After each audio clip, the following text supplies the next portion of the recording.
Estos en su mayoría son gemelos heterocigotos. Esto representa el 2/3 de todos los embarazos múltiples. Y generalmente los embarazos con gemelos heterocigotos no presentan muchos factores de riesgo, pero a diferencia los embarazos que provienen de una sola fecundación generan más factores de riesgo.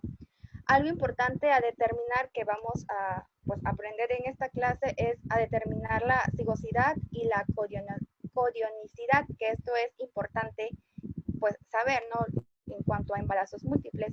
De entre los principales factores de riesgo de que se lleve a cabo un embarazo múltiple se encuentra la raza. Por ejemplo, muchos estudios dicen que Muchos estudios dicen que la raza negra tiene mayores índices de embarazos múltiples. También la herencia, por ejemplo, en gemelas, o sea, de que madres que fueron gemelas o que tienen, que provienen de un embarazo múltiple, tienen mayor probabilidad de también tener hijos o embarazos múltiples. La edad materna, a mayor edad materna, principalmente a partir de 40 años, hay mayor probabilidad de que existan embarazos múltiples.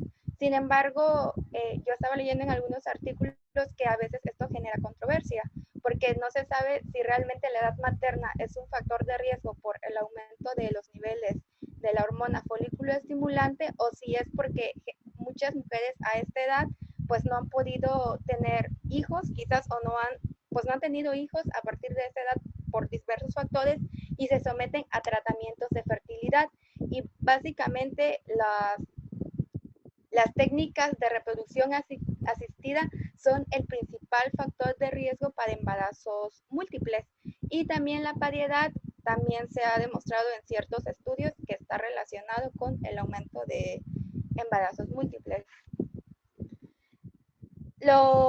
Como mencioné, en gemelos heterocigotos, pues generalmente no se genera mucha confusión, ¿no? Porque es un óvulo, un espermatozoide. Si en ese ciclo menstrual quizás la mujer tuvo doble ovulación, pues hay doble fecundación, entonces se generan pues dos fetos.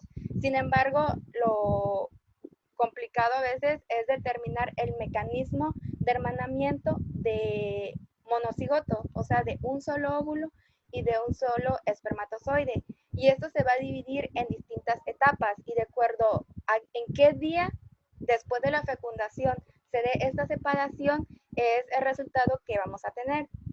Primero, en esta gráfica podemos ver de que pues tenemos un embrioblasto, ¿no? Tenemos ya una fecundación de un solo óvulo y de un solo espermatozoide. Si este separamiento de este embrioblasto sucede en las primeras 4 días, cada feto resultante va a tener su propia placenta, va a tener su propio corion y su propia bolsa, su propio saco amniótico. Esto sí sucede en las primeras 4 días. ¿Por qué? Porque a estos días todavía no se da esa diferenciación para producir el saco amniótico ni siquiera para producir el corion. Entonces, de esta forma, nosotros tenemos gemelos monocigotos, pero que cada quien tiene su propio amnios, podemos decir que es diamniótico, y es dicoriónico, que cada quien tiene su propia placenta. Sin embargo, aquí puede haber una variación. Bien puede ser que cada quien pues, esté totalmente separado o bien que la placenta se fusione por anastomosis. Esto no significa que tenga una sola placenta, sino que pues sufrió una fusión. Sin embargo, si la separación se da de los días 4 a 8, para este entonces ya se diferenció el corion, pero aún no se ha diferenciado el saco amniótico. Entonces lo que vamos a tener es un gemelo monocigoto diamniótico, porque cada quien tiene su propio saco, y monocoriónico, porque en este caso sí comparten pues el mismo corion. Ahora, si el hermanamiento se da de los días 8 o a partir de 8 a 12 días, para este entonces ya está diferenciado tanto el corion como el amnios. Entonces, pues prácticamente solo se ha diferenciado un solo codion y un solo amnios. Entonces, si ocurre una separación en ese entonces, los fetos van a tener que compartir el mismo codion y el mismo amnios. Entonces, estamos ante un embarazo monocigótico, monoamniótico y monocodiónico. Sin embargo, si esta separación es incompleta, igual durante estos días, de los días 8 a 12 días o mayor, o puede ser que esta separación se haga después de los 13 días, tenemos que el resultado va a ser gemelos unidos o siameses, que también van a compartir el mismo codion y el mismo amnios. ¿Esto por qué es importante? Porque entre más comparten estructuras como el amnios o el codion, el embarazo es de mayor riesgo. En cambio, si cada quien tiene su propio saco amniótico y su propio codion, no genera tantos riesgos para el embarazo.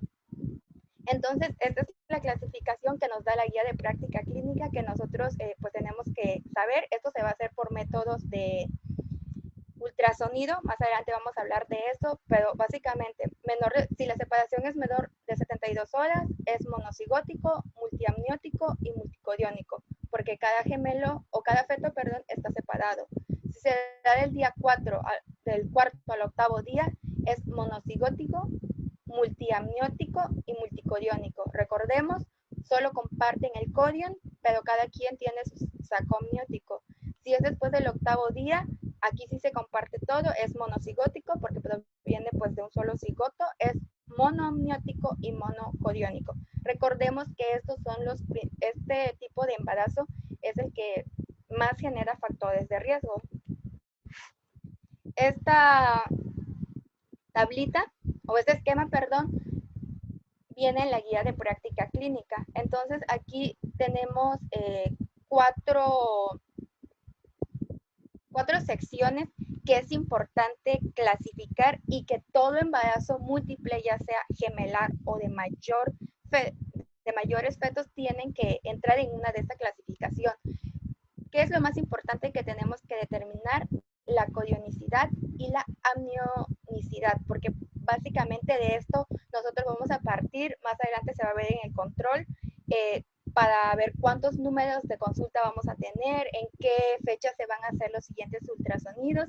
Entonces, esto es importante que se determine en el primer ultrasonido, la codionicidad y la amniosidad. Sin embargo, también, pues, obviamente primero tenemos que determinar la cigosidad. Entonces, esto es el número de cigotos presentes. Puede ser monocigótico, disigótico o tricigótico. También, como dije, se debe determinar la codionicidad. Esto quiere decir el número de placentas. Bien puede ser monocodial, bicodial o tricodial. La amnionicidad, esto nos da a entender que tenemos que determinar el número de sacos amnióticos, ya sea monoamniótico, biamniótico o triamniótico, y el tipo de concepción. O sea, si fue de forma espontánea o fue usando una técnica de reproducción asistida.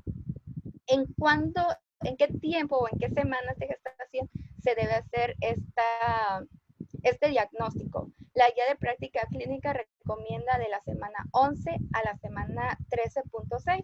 Sin embargo, el Williams en la edición número 25 nos da una ventana más amplia. Incluso nos dice que hasta la semana 15 de gestación se puede hacer esta clasificación. ¿Por qué es importante hacerlo justamente en estas semanas? Porque entre más semanas pasen, es más difícil ver por métodos ultrasonográficos determinar esto, la codionicidad y la amnionicidad, perdón. Entonces, es por eso que es preferible entre estas semanas, porque los estudios demuestran que, pues, básicamente durante esta brecha se puede dar un diagnóstico confiable. Sin embargo, por ejemplo, la guía de práctica clínica nos dice que si la paciente llegó después de las 14 semanas de gestación, lo más pronto posible se le debe hacer su estudio ultrasonográfico. Sin embargo, que después de las 16 semanas de gestación ya es muy impreciso y ya no se puede confiar con los datos que nos muestre el ultrasonido. Ahora vamos a ver pues cómo se ve con métodos ecográficos. Primero lo que tenemos que determinar es la codionicidad. Para esto, William nos dice que se tiene que hacer de la semana 10 a la semana 14. Y tenemos un embarazo dicodiónico. Recordemos que un embarazo dicodiónico es cuando cada quien tiene su propia placenta. Entonces, pues en el ultrasonido nosotros tenemos que determinar primero el número de placentas. Tenemos que determinar el grosor de la membrana que divide los sacos, que cuando esta membrana es mayor de 2 milímetros, podemos decir que es un embarazo dicodiónico. Tenemos que determinar la presencia de una membrana intermedia y el género fetal.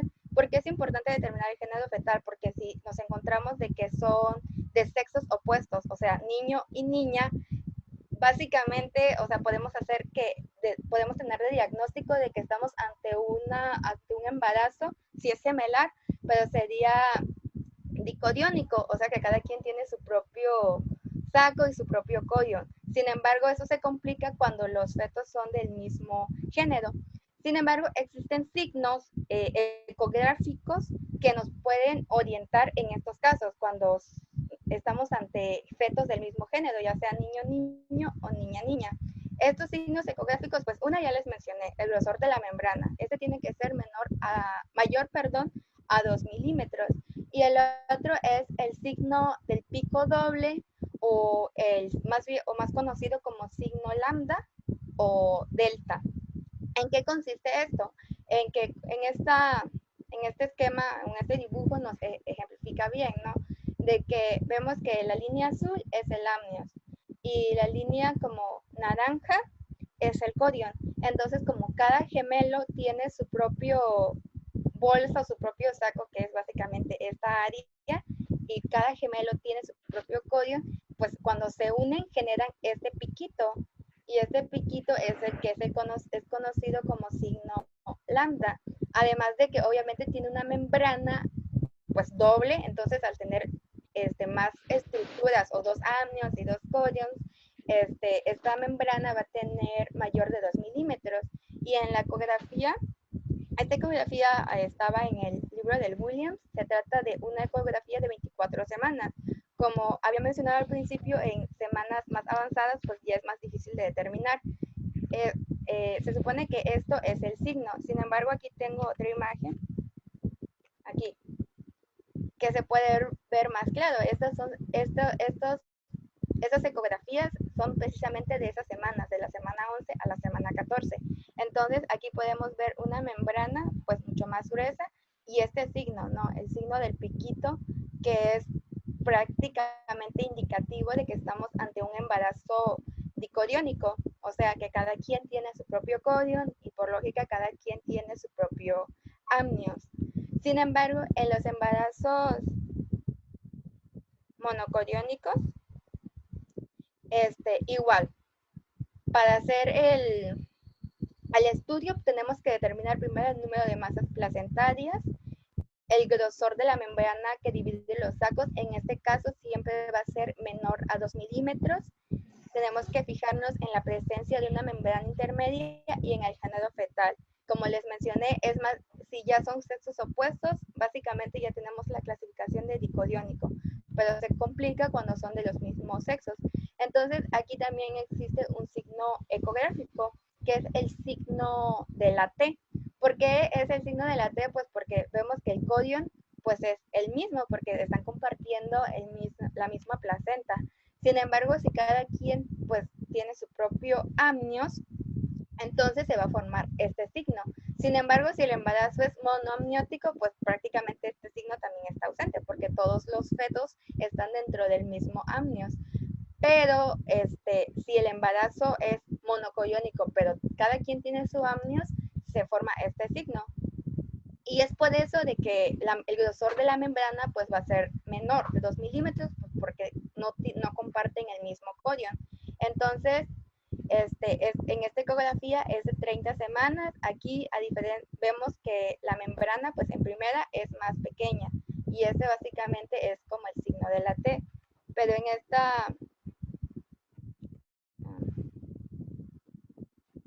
en la siguiente ecografía podemos comparar bien.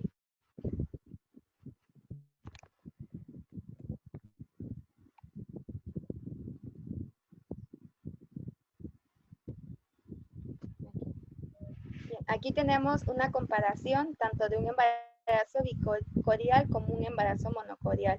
Aquí ya les había mencionado el signo lambda. Podemos ver la membrana mucho más gruesa a diferencia de un embarazo monocorial donde la membrana pues es más delgada. Y aquí está el signo del piquito y aquí pues el signo de la T, ¿no? Porque pues se forma como una T. Esa es las imágenes clásicas para determinar ya donde está más avanzado. Sí, es más fácil confundirse. Y esta es la edad ideal, de las 11 hasta las 15, como dice el Williams, o de las 11 hasta las 13.6, es válido. Mientras más temprano, pues mucho mejor. Sí, y pues bueno, comentaba su compañera también lo de ver los sexos. La verdad es que es bien difícil determinar los sexos, o sea, vean lo pequeños que son los fetitos. Entonces, pues es muy difícil determinar sexos. Eso nos sirve un poco cuando nos llega una paciente que no conocimos en estas semanas de gestación, entre las 11 y 13 semanas, y ya la vemos un poquito más avanzada, y si tenemos la suerte de que sean sexos diferentes, pues ya decimos, ok, pues es un embarazo gemelar, pero es un bicigoto. Entonces pues ya, como dice su compañera, el nivel de riesgo baja, el control prenatal es distinto, y bueno, nos da esa ventaja. Pero aquí en estas semanas la verdad es bien, bien difícil. Necesitas tener muy buen ultrasonido, ser muy, muy bueno con el ojo clínico. Y pues lo ideal es más bien buscar lambda y signo de la T. Continúa. Ok, gracias. Doctora, Sí. yo tengo una duda. Uh-huh. ¿A qué se debe de que haya mayor riesgo si son de sexo, del mismo sexo? No es que si sean del mismo sexo, sino, bueno, me expliqué mal. O sea, es dependiendo del número de cigotos. Si cada uno proviene, o sea, de su propia óvulo con su espermatozoide, o sea, tienes 2 fecundaciones, disminuyen los riesgos. Mientras más pegados, o sea, mientras más tardío sea el día de la división, hay más riesgo. ¿Por qué? Porque hay trastornos, por ejemplo, a nivel de la placenta, que supongo que los van a mencionar más adelante. Hay enfermedades como transfusión feto a feto, restricción selectivo del crecimiento entre los fetos. Entonces, al compartir más estructuras, pues obviamente se aumenta el riesgo a que si cada quien lo suyo, ¿sí? Intrauterinamente se van a como a pelear la sangre, o sea, los nutrientes, etcétera, etcétera. Entonces, por eso es más riesgo mientras más estructuras comparten. Ok. No es tanto el sexo, sino es qué tantas estructuras van compartiendo, ¿no? Ok. Gracias. Sí.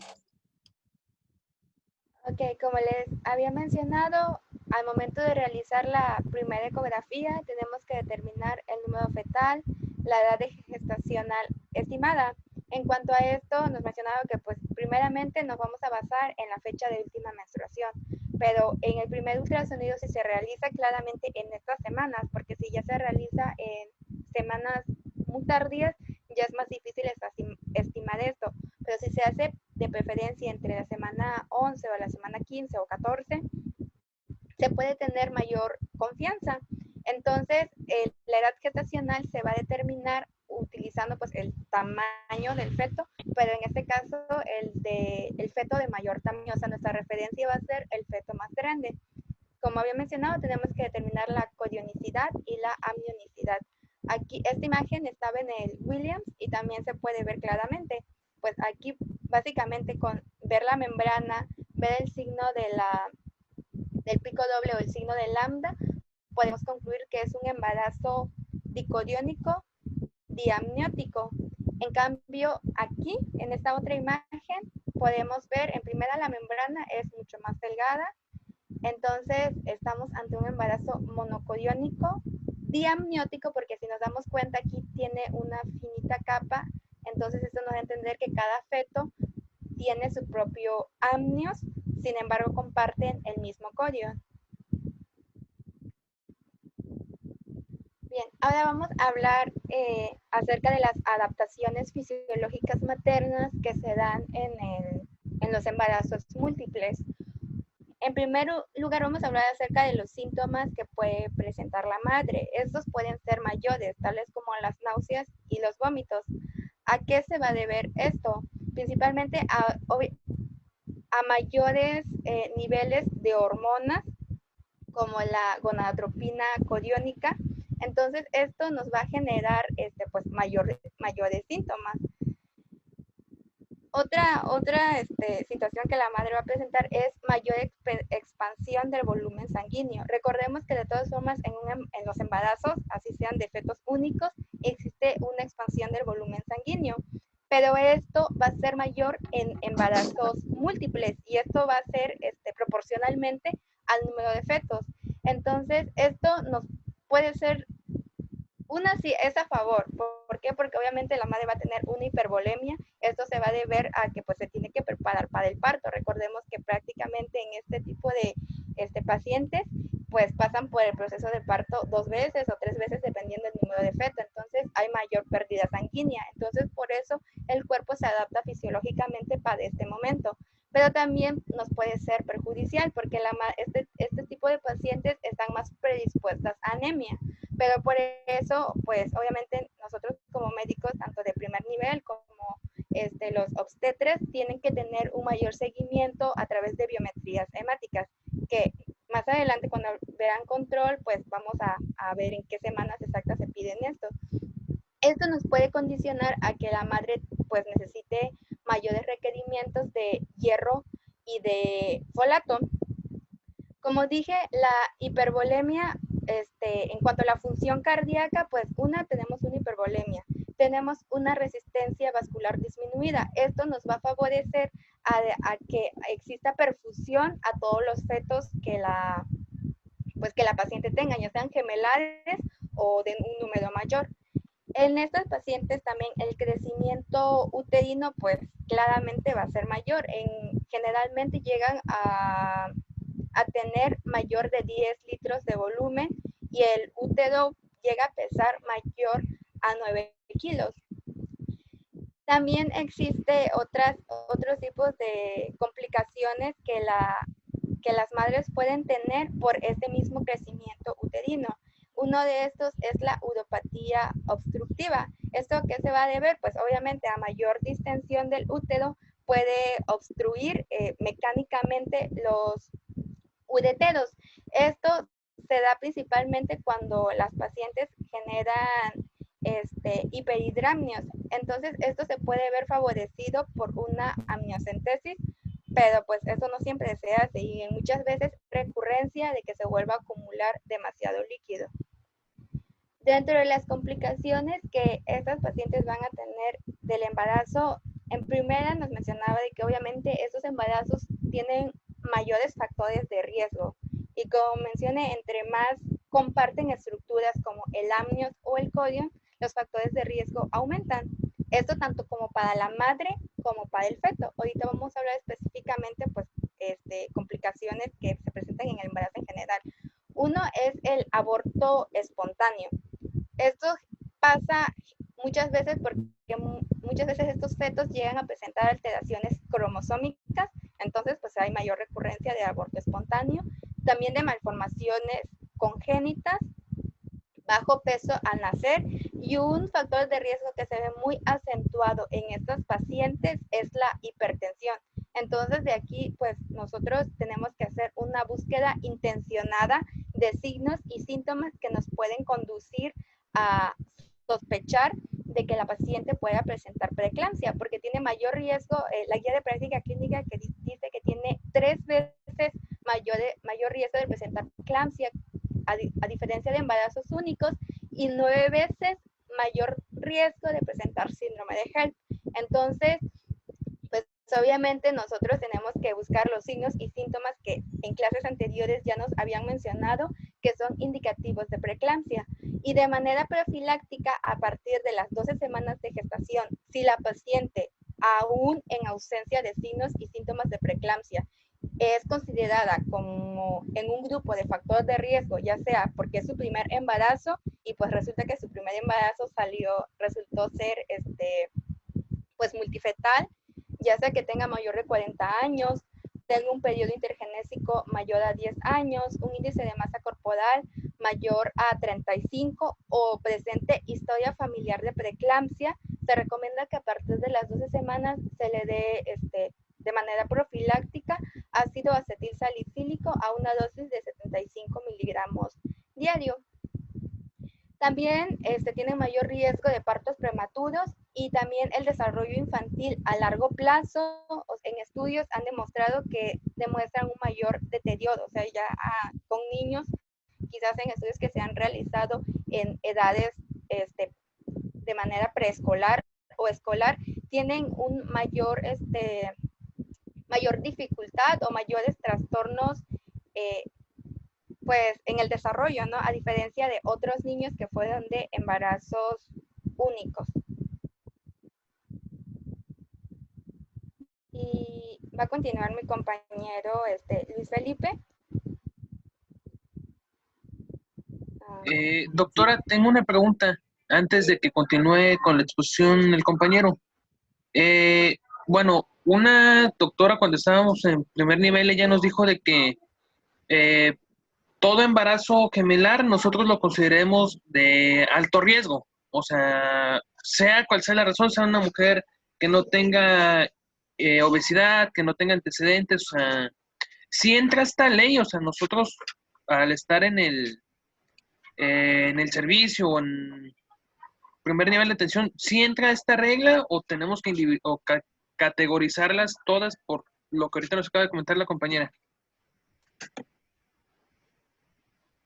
Sí, sí aplica. Embarazos de terapia de reproducción asistida, embarazos gemelares, edad materna, o sea, cuando sea así, les llega el servicio social, hay que tratarlo como embarazo de riesgo. Entonces, ¿qué tienen que hacer?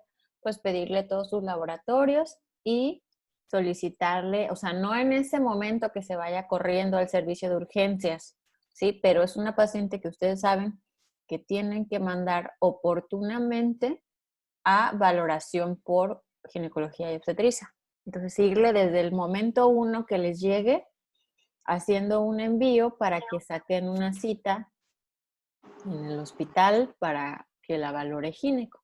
Pero sí, son embarazos de alto riesgo. Ya lo van a ver ahorita todos los problemas que se pueden presentar, aparte de lo que ya comentó. Es casi preeclampsia, o sea, algunos de los que más nos preocupan son, o lo que más vemos, pues son preeclampsias tempranas.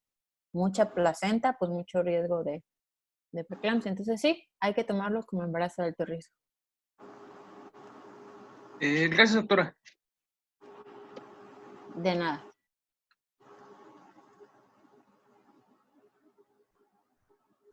Bueno, continuando con el tema, vamos a entrar en lo que es los gemelos monocoriónicos y anastomosis vasculares.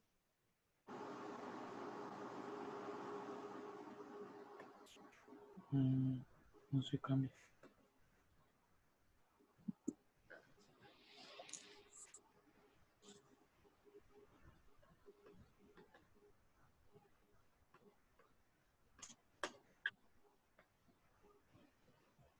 Ok. Otro grupo de síndromes fetales surge cuando la gestación gemelar monocigota produce dos sacos amnióticos y un corión continuo común. Esto posibilita el compartimiento anatómico de las dos circulaciones fetales a través de la anastomosis de arterias y venas placentarias. Es posible que todas las placentas monocoriónicas compartan algunas conexiones anastomóticas. Sin embargo, se observan notables variaciones en el número, en lo que es el calibre y la dirección de estas conexiones, que puede llegar a ser aleatorio. En la imagen observamos en amarillo lo que son las arterias del primer gemelo. Y en la derecha, estoy hablando de la imagen A. Entonces, en la izquierda observamos lo amarillo, la arteria del primer gemelo. Y en la derecha, lo rojito, también, sí, rojito. Lo rojo es la arteria del otro gemelo. Entonces, donde está la flechita, se va a observar que la arteria del gemelo del lado izquierdo se está creando una anastomosis, o sea, se ve el canalito este de la arteria donde se va a juntar con el rojo, con la arteria roja del gemelo derecho. En la imagen B se observa, pues con zoom, ¿no? La ramificación de esta arteria, cómo su calibre es muy, muy pequeño en comparación del original, pero que se va a juntar con la arteria del otro gemelo. Bien. La anastomosis, las anastomosis arterioarteriales son las más comunes y se van a identificar en la superficie coriónica de la placenta, incluso en un 75% de las placentas gemelares monocoriónicas. En casi la mitad de cada una se van a observar comunicaciones venovenosas y arteriovenosas. También un vaso puede tener pues diversas conexiones. Algunas veces puede ser arterias y venas, eh, o arterias y arterias y venas, ¿no?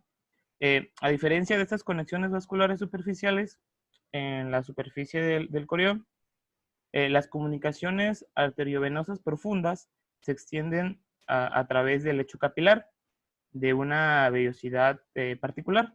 Tales anastomosis arteriosas profundas generan un compartimiento velloso común o tercera circulación que se ha identificado en la mitad de las placentas gemelares monocoriónicas. Bueno, el hecho de que tales anastomosis sean peligrosas para uno u otro gemelo va a depender del grado en el cual se equilibran en sentido hemodinámico, lo que comentaba la doctora de hace rato, que va a depender qué tanto de sangre está recibiendo un gemelo y qué tanto pues está recibiendo el otro. O sea, sí va a haber esa diferencia, ¿no?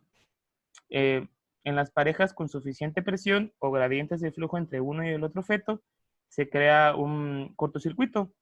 Esta transfusión fetal crónica puede ocasionar diversos síndromes, eh, como puede ser la transfusión intergemelar. Bueno, hablando de este síndrome de transfusión intergemelar, mencionaba que la prevalencia va a ser de 1 a 3 casos por 10.000 nacimientos. Este síndrome, hay transfusión de sangre de un gemelo donante a su hermano receptor, de tal forma que al final el donante se torna anémico y sufre restricción del crecimiento. A diferencia de ello, el receptor va a mostrar policitemia y puede presentar sobrecarga circulatoria, que se va a manifestar esto en forma de hidropesia fetal. El gemelo donante, sí, el gemelo donante va a estar pálido y su hermano receptor pletórico. En forma similar, un segmento de la placenta está casi siempre pálida en comparación con el resto de este órgano. El neonato receptor puede tener una sobrecarga circulatoria por una insuficiencia cardíaca, así como hipervolemia e hiperviscosidad profunda. Otro punto pues, también que llega a ser problema para estos fetos es la trombosis ocluyente y la policitemia en el gemelo receptor puede causar lo que es la hiperbilirubinemia y como algo más severo, que kernicterus graves.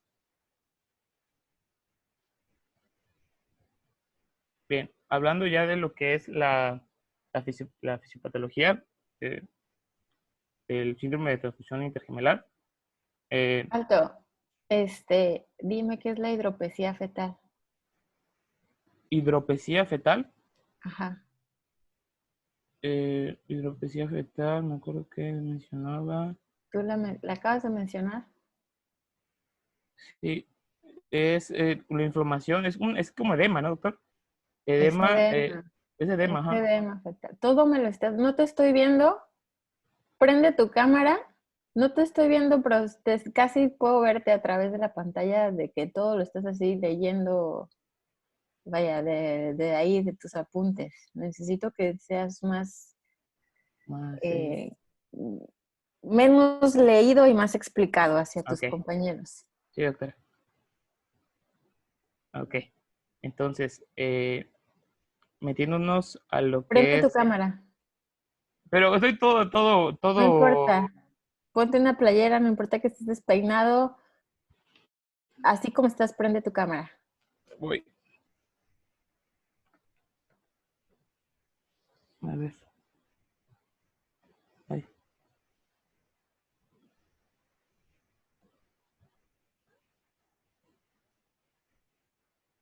ay,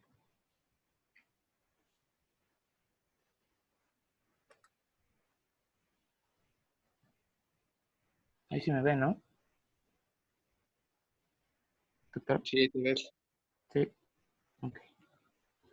Bueno, ya pasando a lo que es la fisiopatología. En las placentas moricrónicas pueden identificarse cualquiera de los tipos de anastomosis que habíamos pues dicho anteriormente, ¿no?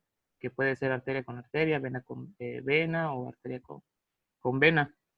Eh, de igual manera, por lo regular, este síndrome va a ser, es crónico, es consecuencia del flujo unidireccional a través de las anastomosis eh, arteriovenosas. Eso es como que eh, lo más común, ¿no?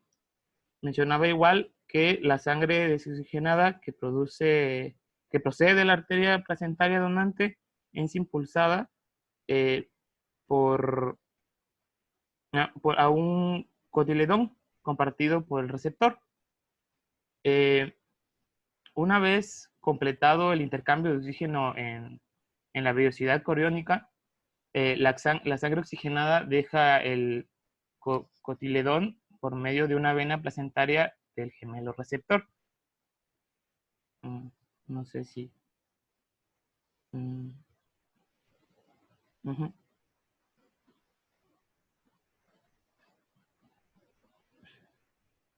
A ver, es que no sé por qué no cambia esto de.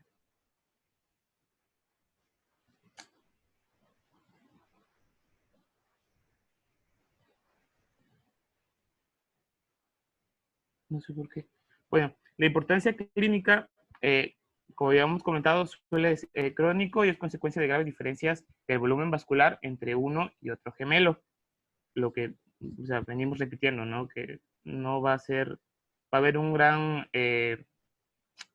no va a recibir la misma sangre un gemelo que otro gemelo, entonces por eso va a provocar lo que son las consecuencias después en uno de los fetos.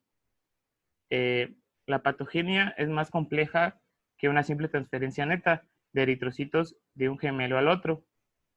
En sí, el síndrome surge mm, más de las veces en el segundo trimestre, que en el feto donante se torna oligurio, porque obviamente en él disminuye el riego renal y de igual manera va a aparecer lo que es los oligodramnios y el feto receptor presenta polidramnios graves, tal vez por pues una mayor producción de orina que va a tener este.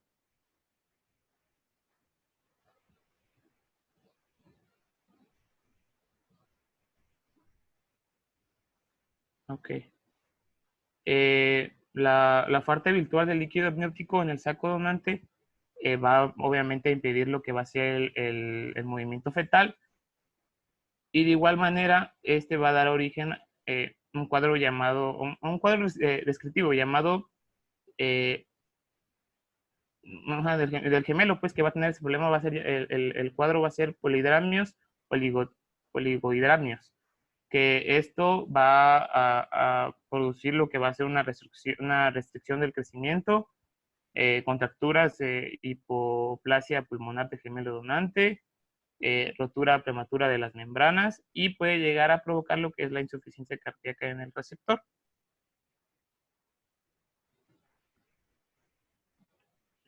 Metiéndonos a lo que es las complicaciones, vamos a encontrar lo que es el daño del encéfalo, el daño cerebral.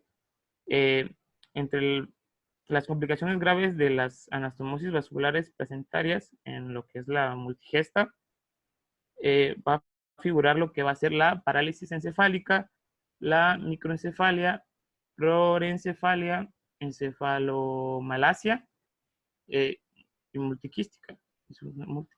¿Sí? Esto va junto, encefalomalacia multiquística. No sé por qué se me puso ahí. Y esta en sí no se va a conocer lo que detalladamente la patogenia de este, pero se le achaca más que nada a un efecto de necrosis isquémica que culmina pues, en estas lesiones encefálicas gravitarias. Entonces, el gemelo en sí, el gemelo donante, en el gemelo donante, la isquemia es consecuencia de la hipotensión, anemia o ambos factores, o sea, que va a tener el gemelo por la falta pues, de sangre, ¿no? En el receptor surge lo que es la isquemia por inestabilidad de la presión arterial y episodios de hipotensión profunda. Las lesiones encefálicas también pueden depender de alguna lesión postnatal vinculada con el parto prematuro. Y es imagen de una resonancia magnética de un cráneo, de un gemelo que va a tener diagnóstico, de un gemelo diagnóstico monoconario en el segundo día de vida exuterino. Y se ven ahí los problemas en el ventrículo ya del bebé, del gemelo, los daños cerebrales.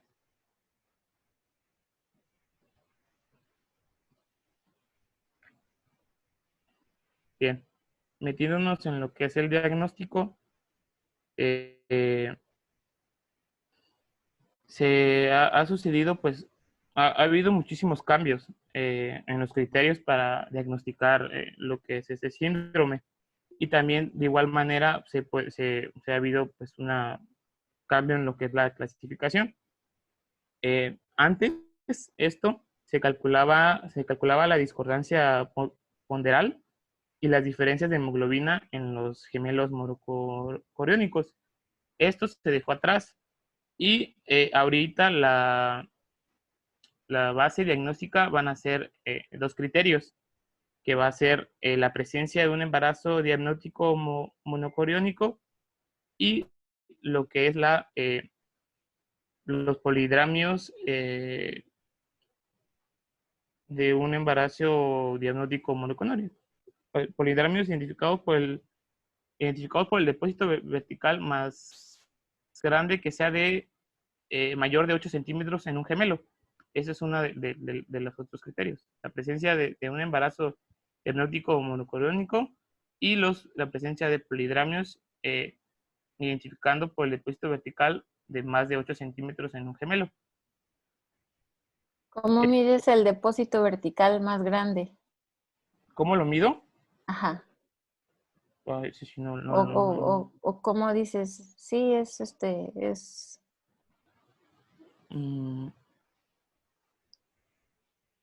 Bueno, no, esa parte no. ¿A qué se refiere esto que nos estás diciendo? Se refiere ¿Qué estudio le vas a pedir? un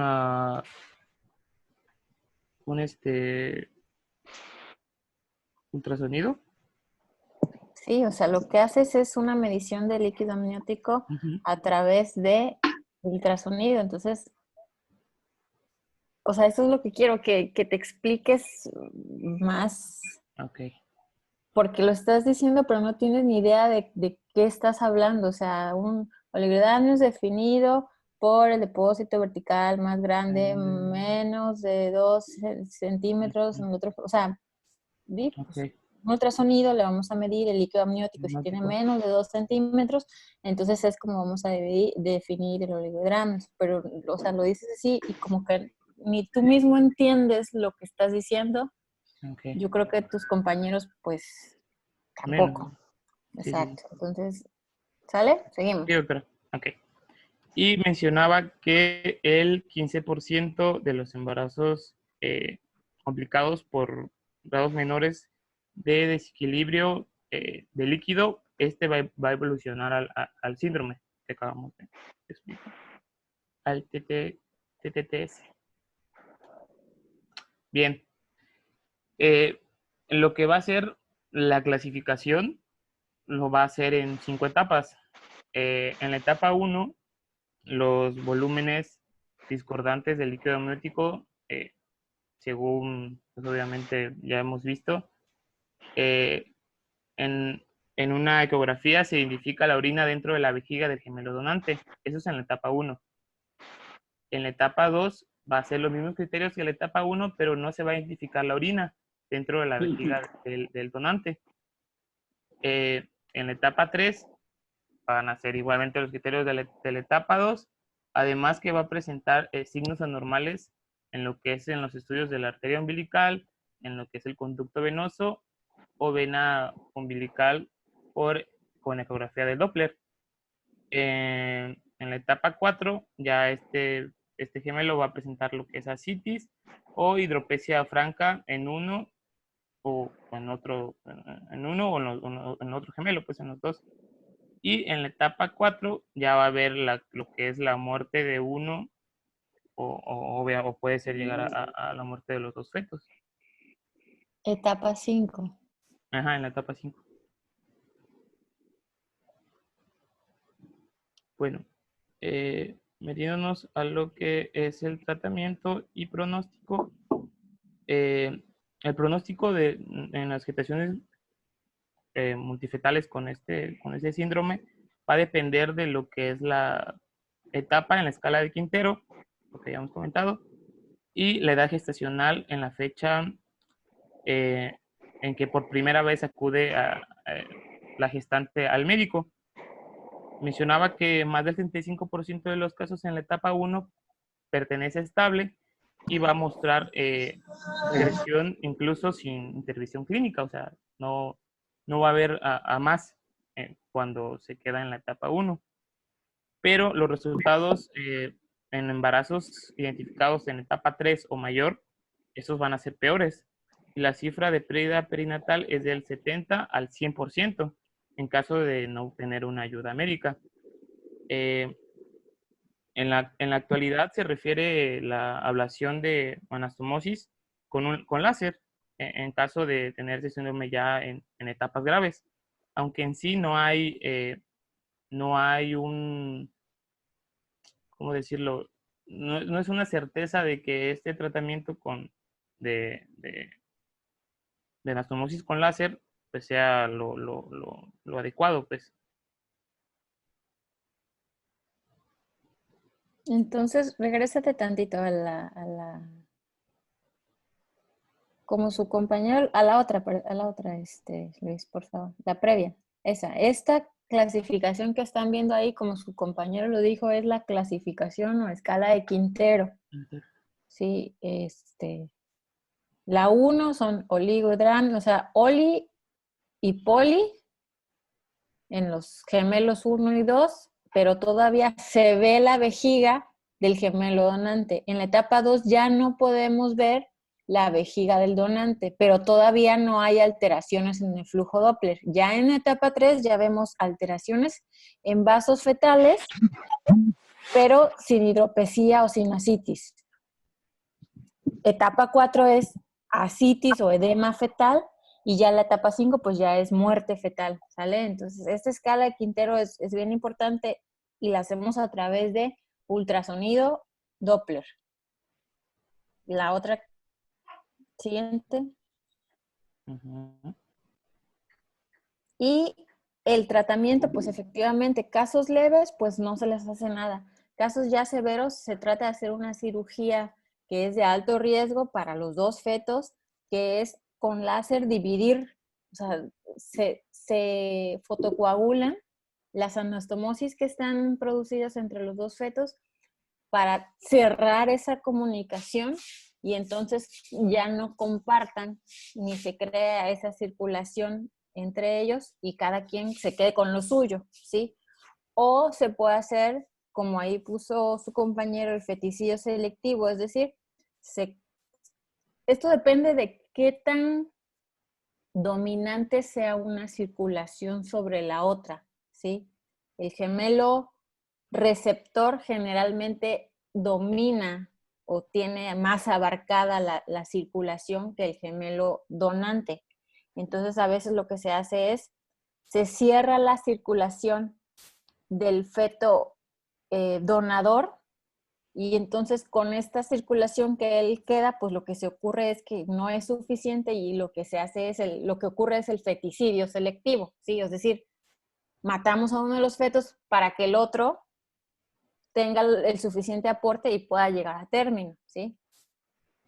Esto solo se hace, pues yo tengo entendido que lo hacen pues en grandes centros hospitalarios, pero el médico que lo hace aquí en México es el doctor Roberto, se me fue su apellido, pero está en Querétaro, muy bueno, por cierto. Él es ginecobstetra, pero hace cirugía fetal, o sea, eso ya es así súper ultra plus, mega alta especialidad, ¿no? Y estas son las famosas cirugías fetales, entre otras que hay, ¿no? Seguimos. O sea, eso no lo hace así, aquí, doctora, háganos una cirugía fetal porque tengo restricción. No, eso es ya lugares muy, muy grandes. Y el riesgo es para los dos fetos, o sea, de que a lo mejor continúen los dos, a lo mejor de que uno ocurra feticidio y el otro llegue a término, o al final que los dos pues puedan morir. Seguimos. Ok, ya metiéndonos en lo que es la secuencia de policitemia anemia gemelar, TAPS, en sus siglas. Esta secuencia es una forma de transfusión fetal crónica que se va a caracterizar por diferencias en la cifra de hemoglobina entre lo que es el gemelo donante y el receptor, pero acá no van a presentar las diferencias en los volúmenes del líquido amniótico, típicos del síndrome que acabamos de mencionar. Se le diagnostica en etapa prenatal por medio de la velocidad sistólica máxima de la arteria cerebral media. Esta va a presentar a mayor de 1.5 múltiplos de la mediana en el donante y va a ser menos 1 en el gemelo receptor. De igual manera, se ha informado que de esta forma espontánea complica a 3 o al 5% de los embarazos morcoriónicos y se manifiesta aún en 13 de los embarazos después de fotocoagulación con láser. La TAPS espontánea va a aparecer después de las 26 semanas de gestación y la TAPS iatrogenia se va a manifestar en términos de 5 semanas luego de algún procedimiento.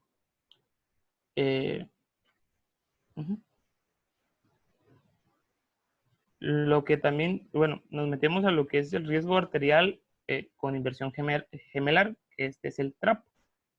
Ese trastorno, conocido también como gemelo acardíaco, va a ser una complicación muy rara, porque se va a presentar 1 de cada 35,000 nacimientos. Pero pues como va a ser a la vez rara, esta es grave en lo que va a ser la gestación multifetal monocoriónica. En la secuencia TRAP casi siempre va a haber un gemelo donante formado de modo que, o sea, va a haber un gemelo donante formado normal, ¿no? Que va a poseer signos de insuficiencia cardíaca y va a haber un gemelo receptor sin corazón. Por eso se le conoce también como gemelo cardíaco. Y obviamente, aparte de que no va a tener el corazón, le van a faltar algunas otras estructuras de su cuerpo, como se observa en la imagen.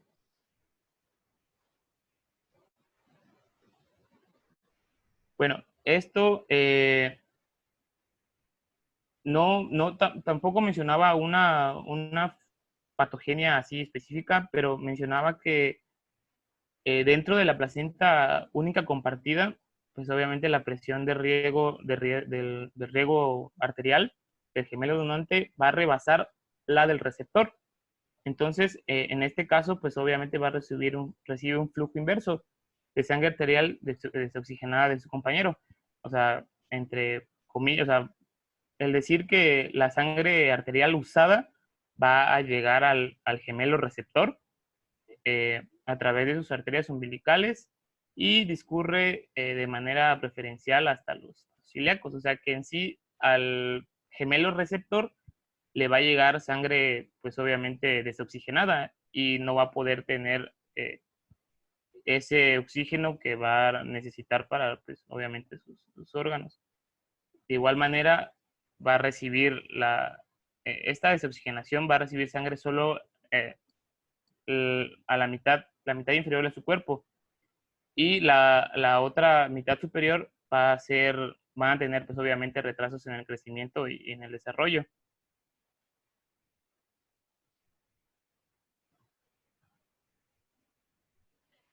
Ok. Ya metiéndonos a lo que es la desigualdad de crecimiento en fetos gemelos, pues la desigualdad en talla de los fetos gemelos puede ser por un signo de restricción patológica del crecimiento de un producto. Este se va a calcular por medio del gemelo mayor de talla como índice o como pues elemento pues comparativo, ¿no? De ahí vamos a tomarnos, ¿no? Del gemelo con mayor talla.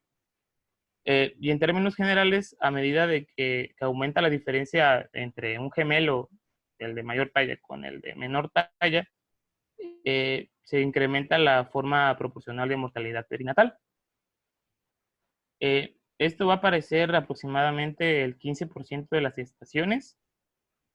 La restricción del crecimiento de un feto gemelar suele aparecer en fecha tardía, más que nada en el segundo trimestre y comienzos del tercero.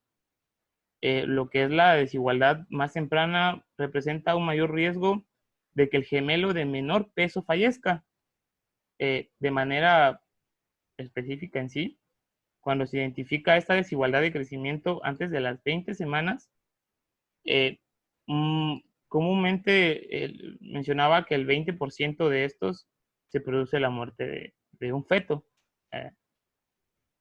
Como pues dato importante, las diferencias entre la longitud coronilla, de la coronilla y la rabadilla, esto va a ser va a significar en sí que va a venir acompañado de anomalías estructurales y cromosómicas fetales, pero bueno, van a ser signos fiables para anticipar lo que va a ser la desigualdad de peso en los recién nacidos. Bueno, en la etiopatogenia tampoco va a haber una certeza en cuanto a la causa de esta desigualdad, pero las causas en el caso de los gemelos monocoriónicos tal vez sean diferentes de las observadas en los gemelos dicoriónicos. Esto se le atribuye a la anastomosis vasculares placentarias, que van a causar obviamente el desequilibrio hemodinámico entre pues, uno y el otro gemelo. La menor presión y el menor riesgo del gemelo donante puede ocasionar disminución del crecimiento placentario y fetal. Lo que es el comportamiento placentario desigual probablemente constituya, pues obviamente, el factor determinante en lo que es esto, en lo que va a ser el crecimiento anormal de entre los dos fetos monocoriónicos. Bien, la desigualdad en los gemelos dicoriónicos, en estos puede ser pues por diferentes factores. Los fetos disigóticos pueden tener un potencial genético de crecimiento, en particular si son de diferentes géneros. Y lo que son las placentas, están separadas y necesitan más espacio para la implantación. Es probable que una placenta tenga un sitio subóptimo de implantación. Bueno, lo que es el diagnóstico del problema de crecimiento, la desigualdad en sí, en talla y el peso entre los gemelos, se puede valorar por una ecografía de varias formas. El método más común, se utiliza la biometría fetal ecográfica para computar un peso calculado de cada feto, y después, bueno, en consecuencia, la desigualdad porcentual va a ser igual al peso del gemelo mayor de tamaño, que se resta con el peso del menor tamaño, dividido entre el peso del gemelo más grande. No sé si me entendí cómo lo vamos a sacar ecográficamente.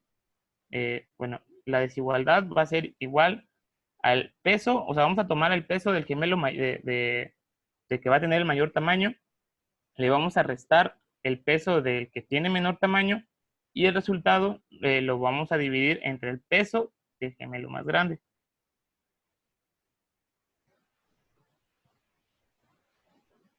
Ok. En lo que es el tratamiento, el elemento pues esencial de esto va a ser la vigilancia ecográfica del crecimiento en los dos miembros del par de gemelos, y el cálculo de desigualdad. Otros signos ecográficos, como los oligodramios, pueden ser también pues útiles para llegar a cuantificar lo que es el riesgo fetal.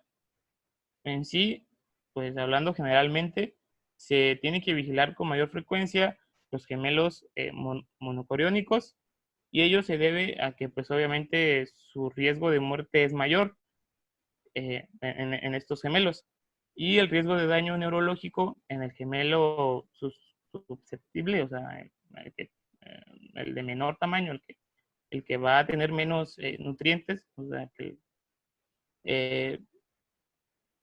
es sustancial en comparación con los riesgos a los que van a tener los gemelos dicoriónicos. Van a tener, pues, obviamente, menor riesgo neurológico, probable riesgo neurológico.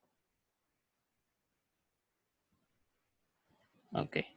En lo que es ya la muerte fetal, en cualquier momento de los embarazos multifetales puede fallecer uno o más fetos de manera simultánea o seriada. En algunos embarazos llega un feto, muere mucho antes del término, pero la gestación continúa con uno o más fetos vivos. Cuando esta situación se produce pues, en los comienzos de un embarazo, puede manifestarse por el llamado de gemelo, bueno, se le conoce como gemelo evanescente, que pues obviamente la muerte fetal en una fase un poco más avanzada de la gestación puede pasar inadvertida hasta que nazca un producto vivo de aspecto normal con un pues, feto muerto, que apenas se pues, va a identificar, ¿no? Que pues, tenía su gemelo ya muerto. Puede mostrar lo que es compresión evidente, y esta compresión se le va a denominar fetus compresus.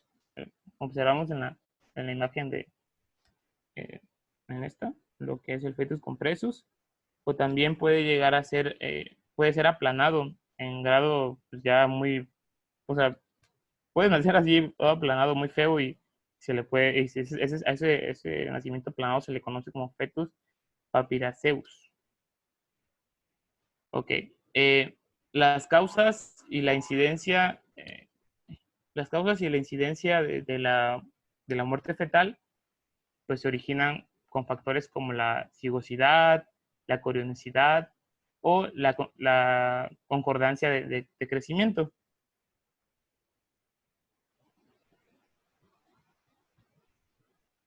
Mm,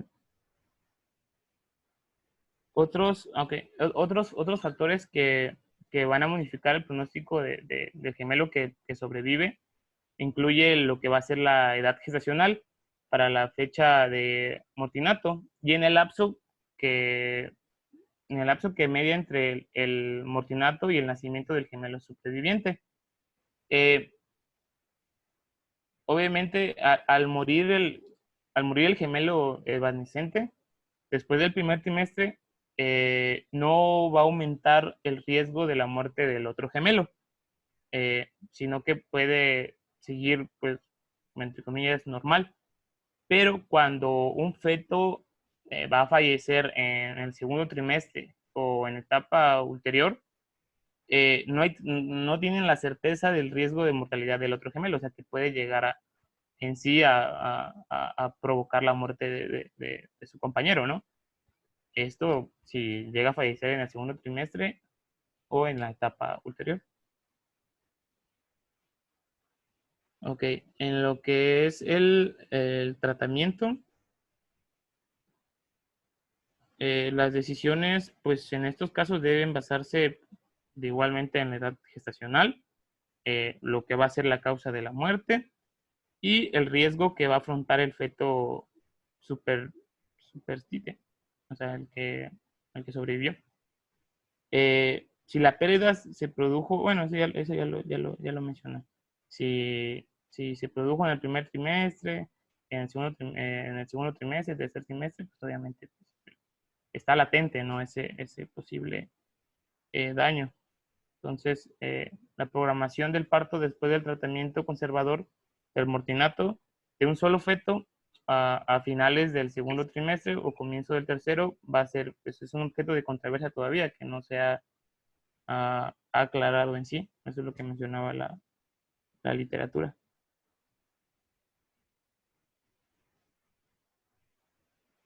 Eh, Metiéndonos a lo que es el cuidado prenatal y atención de parto, en lo que es la dieta, junto con las visitas prenatales más frecuentes, es necesario que pues obviamente la gestante cumpla con una buena alimentación, pues necesita aportes adicionales de calorías, proteínas, minerales, vitaminas y ácidos grasos esenciales. Eh, por eso pues es muy buena, se tiene que tener pues mucha consideración a esto. Para los embarazos gemelares menciona que va a destacar un incremento ponderal de 16.8 a hasta 23.51 kilogramos en mujeres con BMI normal.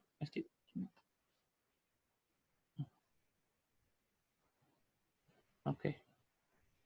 En lo que es la vigilancia del crecimiento y la salud de los fetos, pues también va a ser un elemento fundamental de la valoración fetal en el embarazo gemelar, pues se tiene que identificar bien las alteraciones o desigualdades en el crecimiento. Por esta razón, en el tercer trimestre suelen realizarse exploraciones ecográficas ya seriadas.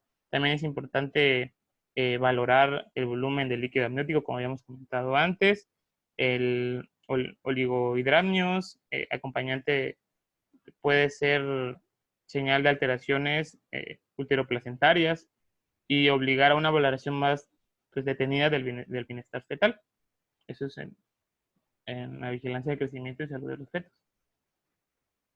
En lo que es en los métodos para pues, valorar el bienestar fetal, se disponen pues, algunos métodos para valorar la salud del producto en el embarazo con feto único. Pero en el tratamiento de los embarazos gemelares que estamos hablando, una multigesta, de orden más alto suelen utilizarse el método de cardiotográfico, cardiotográfico en reposo o el perfil biofísico. Esto, pues, ante las complicaciones pues, complejas que llegan a surgir pues, en estas gestaciones multifetales y las dificultades técnicas para diferenciar los fetos durante los métodos preparto, al parecer, pues, es escasa la utilidad de pues, esos procedimientos. Lo que es la maduración pues, pulmonar, la amniocentesis, para corroborar la madurez de los pulmones de los fetos antes del parto entre la semana 36 y 38, es lo que se recomienda para ver lo de la maduración pulmonar. Ok. El nacimiento prematuro es frecuente pues en los embarazos multifetales. Este se puede complicar hasta un 50% de las gestaciones gemelares y un 75% en los trillizos y el 90% de las gestaciones en cuatrillizos.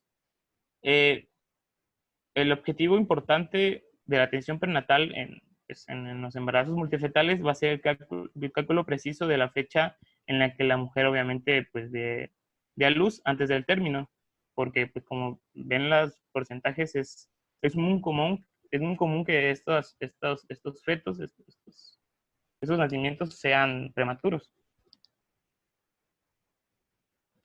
Ok. Prevención del nacimiento prematuro. Pues mencionaba, uno de ellos es el reposo absoluto.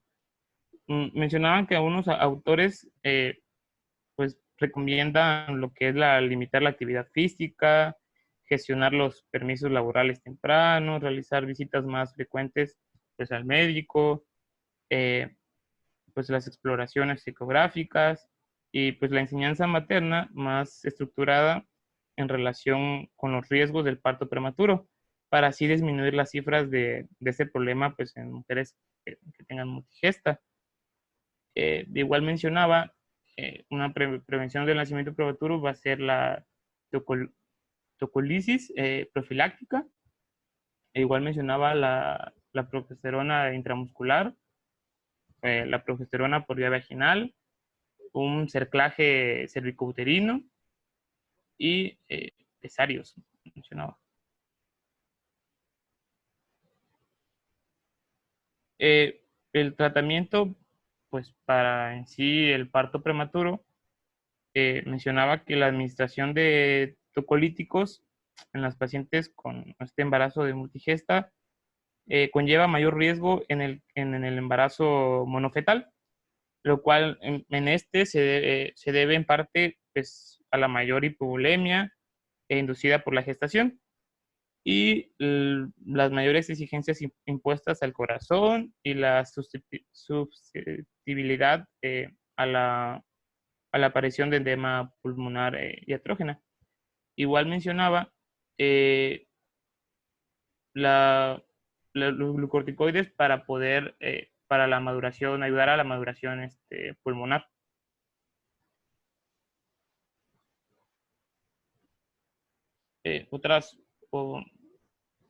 Los otros problemas que llega a presentar va a ser la ruptura prematura de membrana en esos nacimientos.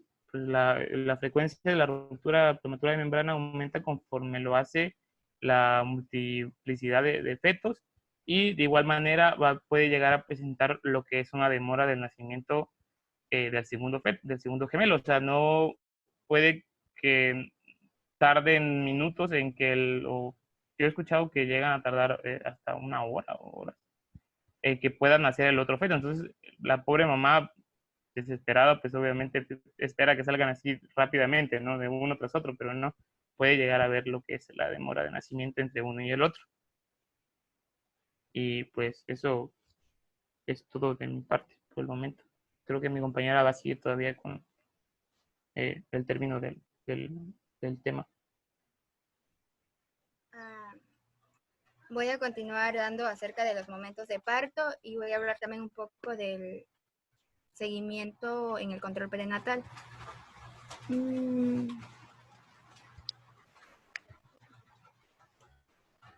¿Alguno tiene una duda hasta aquí de lo que hemos platicado?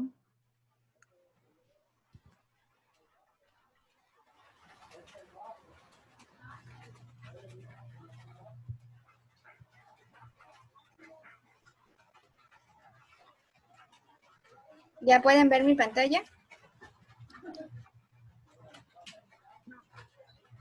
No, Isis. No No, la veo. Bueno, yo ok. no la veo. Pero ¿sabes qué? Mira, hasta aquí la vamos a dejar por hoy. Ajá. Mañana continuamos, ¿de acuerdo? Ah, ok. Bueno, si les Sí. surge alguna duda acerca de las patologías que platicamos hoy, pues me dicen mañana.